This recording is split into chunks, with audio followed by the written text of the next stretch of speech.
জীবন একটাই, জীবন কখনো দুটা পাবো না। সেই জীবন হোক আল্লাহর জন্য, মানবতার কল্যাণের জন্য, প্রিয় দেশের জন্য, প্রিয় জাতির জন্য। এখন আমাদেরকে সিদ্ধান্ত নিয়ে সাহস করে ভরসা করে সেই আল্লাহর দিকেই আগাতে হবে ইনশাআল্লাহ। আর কাউকে পরোয়া করবো না ইনশাআল্লাহ। আপনারা দোয়া করবেন। অনেকে বলে যে আপনার সিকিউরিটি দরকার, বুলেট প্রুফ একটা গাড়ি দরকার। আমি বলি যে আল্লাহ তাআলার কাছেই আমি বুলেট প্রুফ নিরাপত্তা চাই, আর কারো কাছে চাই না। আমার যেদিন ডাক এসে যাবে কেউ আমাকে এখানে আর এক সেকেন্ডও রাখতে পারবে না। আর যতদিন আল্লাহ আমার হায়াত রেখেছেন কেউ আমাকে এই দুনিয়া থেকে উঠাই ফেলতে পারবে না।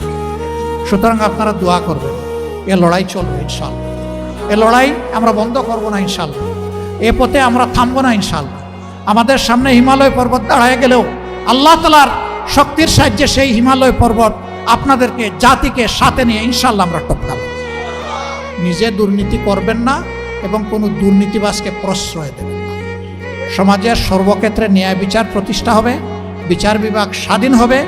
কেউ বিচার বিভাগের উপর কোনো রাজনৈতিক হস্তক্ষেপ করতে পারবেন না। অপশাসনের বিরুদ্ধে, দুঃশাসনের বিরুদ্ধে, ফ্যাসিবাদের বিরুদ্ধে আমরা ঐক্যবদ্ধ। আল্লাহ তাআলা আমাদেরকে এই তৌফিক দান করুন। আসসালামু আলাইকুম ওয়া রাহমাতুল্লাহি ওয়া বারাকাতুহু।